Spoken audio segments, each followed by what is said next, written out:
Hey guys, man, Nickey here. So it's been a couple months since I made a video. The COVID thing got to us for sure. Mainly in the name of parts, trying to get parts. We got pushed way back, not being able to get parts for stuff. So instead of me doing dyno tuning, I've been wrenching. So we've been basically just taking stuff apart, trying to get parts, trying to get stuff back together. We got a bunch of stuff torn apart right now that we're trying to catch up on, and the dyno's just been sitting idle. We have not hardly been doing any dyno work, just because we're trying to get, we can't get cars mechanically finished because of the parts thing. So we're finally starting to catch up. Tonight I actually got my own car in the dyno, and I finished this thing a couple months back in August. So yeah, a while now. And originally I had it on the dyno, so I did some more work to it. We'll get to it here. And got it together, did a street tune on it, and I put it on the dyno real quick. I was in a hurry on a Friday night. I was trying to get to a car meet, and I threw up in the dyno and did like a quick and dirty tune on it, wide open throttle. Got the timing pretty close and the fueling pretty close. And I've been basically driving around since then just because I've been so busy with other stuff. Obviously I got it to a point where it's safe, but I wanted to make a couple more changes on it and play with the cam timing and stuff a little bit. So I wanted to put back at the dyno, and this gives me an opportunity to make a video for it. So, because I didn't have time to do a video for it before. So, this is my 2017 SS1LE. I had a video of this car from last year when I had bolt-ons on it. So bolt-ons are still there, but I added ported heads and a camshaft. So Roto-Fab dry, 103 millimeter throttle body, Nick Williams, an MSD manifold that I ported. It now has ported heads, our stage 2 camshaft, our stage 2 normally aspirated camshaft, 2-inch American Racing headers, 3-inch American Racing exhaust system, full system. So that exhaust I had on it, the throttle body I had on it, the intake I had on it, the intake manifold I had on it. So again, I added ported heads, I added a camshaft, I put an ATI balancer on it while I was in there, because I will go boosted someday on this thing, so I can add a lower pulley for that. 160 degree thermostat still in it from the bolt-on setup before, and it is flex fuel. I run it on E85. I got a flex fuel sensor on it. And that's pretty much it. So basically a top end package with bolt-ons, heads, cam, intake, and trying to think if there's anything else I'm missing. I don't think there is. And this is basically our stage 2 package. So this would be a stage 2 package on a normally aspirated car. This stage 2 cam is a design I came up with. Comp Core, their lobes, some of their less, with these LT motors like LS7s, they have 1.8 rockers, so we don't go as aggressive on the lobes, ramp rates. Comp has a plethora of different camshafts they offer for the LS and LT motors, and you know, I kind of pick and choose lobes out of their catalog to suit what we're doing. So single beehive springs from Manley, they're super finished springs. Seat pressures are 150, 145, I believe 150 on the seat, somewhere in there. I'd have to look at my card again where they got set up. Just under 400 over the nose at this lift, 650 lift. Duration is low 230s on the intake, high 240s on the exhaust. LSA is 113. I am running VVT on this, but I have it limited to 4 degrees. So something I hadn't tried before. I know some other companies out there that have done that in the past. I was kind of curious on my own car just to see what it did. Playing with the cam timing, I didn't really have a chance to play with the cam timing before. I kind of threw some stuff at it back and forth, and ended up at, I think, 3 degrees of retard after 6,000 RPM. Does versus not retarding it does give me like 10 more horsepower up top. I didn't play with it down low, like having the cam retarded all the way, from down low to see what kind of bottom end torque gains I picked up by having the VVT retained. But I think if I did it again, and any of the customer vehicles we do, we pretty much delete the VVT.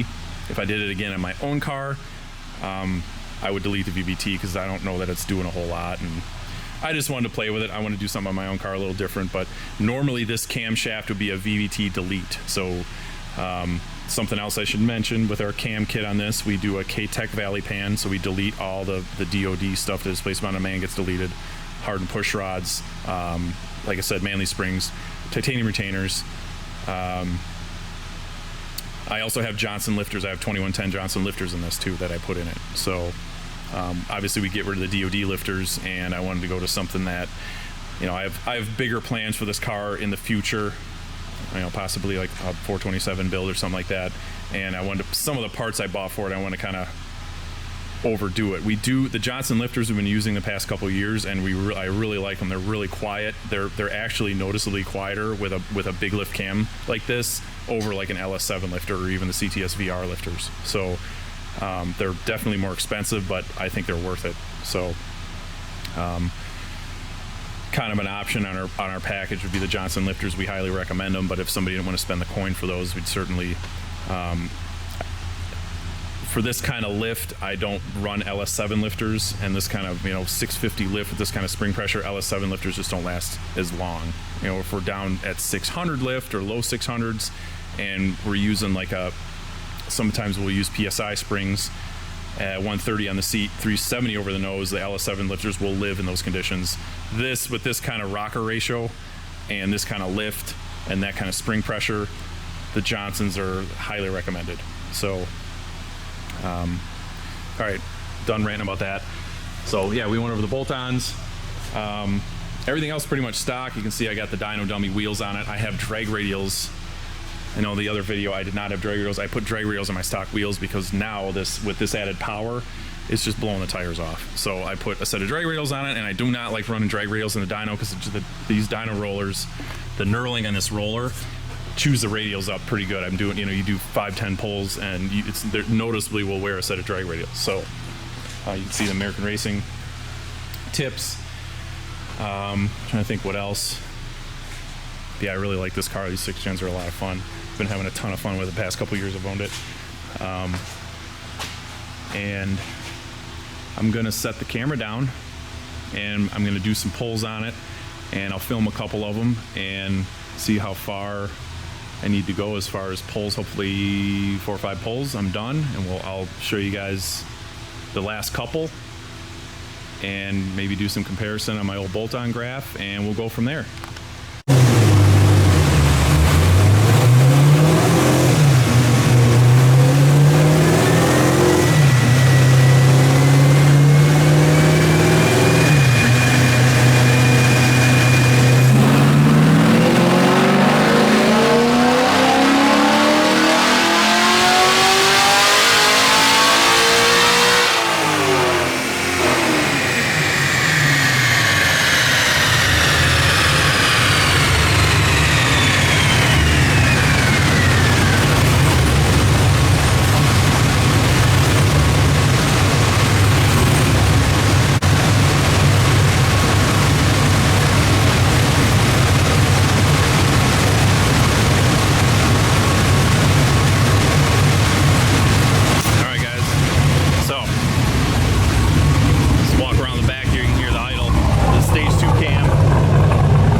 I'll hit those fans.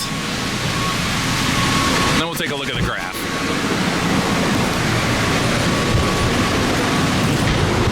Just bear with me here. All right. So, just a smidge over 600. Mid 530s on the torque. That's about where I was. Oh, it was like 3 months ago I did it. When I actually had it on the dyno, it was August. I just looked at my last runs. So I think I was 604 back then. So yeah, this is SAE. I know I've been getting some comments on some of these dynos I've been doing have been standard. So this is SAE. It's my car. I do like SAE. So that's an SAE graph for everybody. So yeah, again, that's when I put this package together. I didn't quite think I'd hit this kind of power and think I'd crest 600. I figured I'd be 590-ish, something like that. So a little bit of a surprise, but again, this is what it did back in August, and I put it back in the dyno to make sure I'm backing it up. So it's a little cooler today. Back in August, it was like 90 degrees out in the shop, but the correction factor, the dyno weather station here,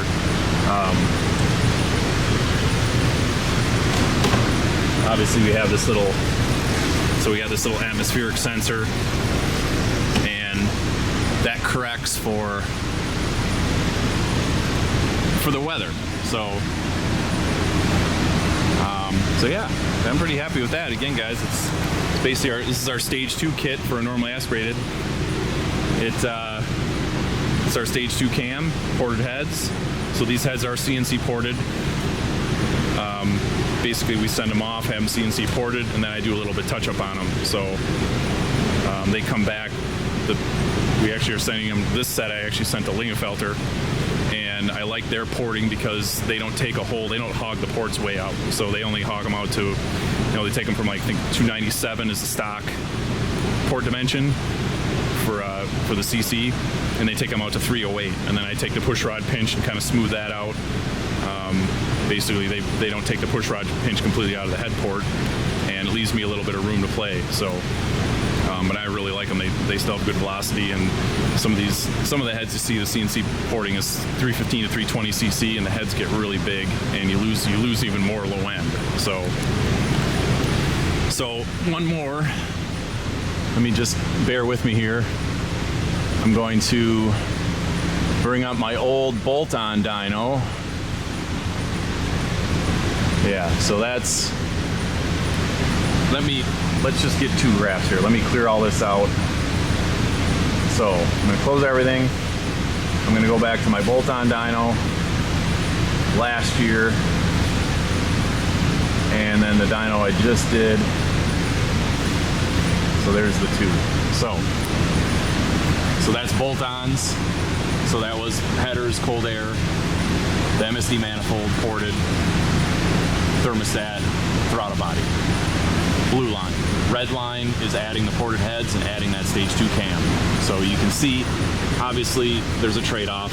You do lose, and this going into it on a stage 2 cam, obviously, the stage 1 cam you won't lose this kind of torque down low. It'll follow the stock torque. You won't pick up as much up top, but you'll retain torque down below 3,000.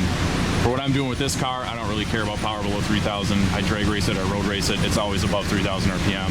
I'm always above 3,500 RPM when I'm launching it, when I'm shifting it. So in a racing application. So obviously, again, there's a trade-off. You lose power down low with a big cam like this.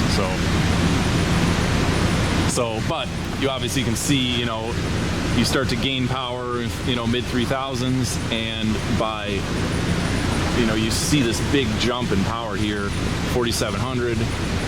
That's where it's really going to take off over the stock camshaft. So, again, this is really what we're after. We're after that delta. We want to see what we gained over the bolt-ons when we add something. So, I'm really happy with that. I mean, that's a massive gain. 109 horsepower. Hopefully I was 11.1 with this power here in the blue line. I was 11.1 at 125. That was my best time with it. So hopefully now I'm 1060, 1070, depending on what kind of 60 foot I can get. I'm leaving at 6,000 RPM on the thing. I got a twin disc carbon clutch in it, so I can slip the clutch pretty good. I did pick up some torque. Obviously, trying to hold RPM with slipping the clutch is difficult with this real grabby clutch, but I'm gonna take it to the track a couple days and see what happens. We got decent weather here for early mid-November, and it's supposed to be in the mid-60s and sunny this Saturday, so I'm definitely gonna hit Byron. So, but yeah, that's our package, and I'm super happy with it. And then we can nerd out a little bit. If you guys want, we can take a look at the data log here. So,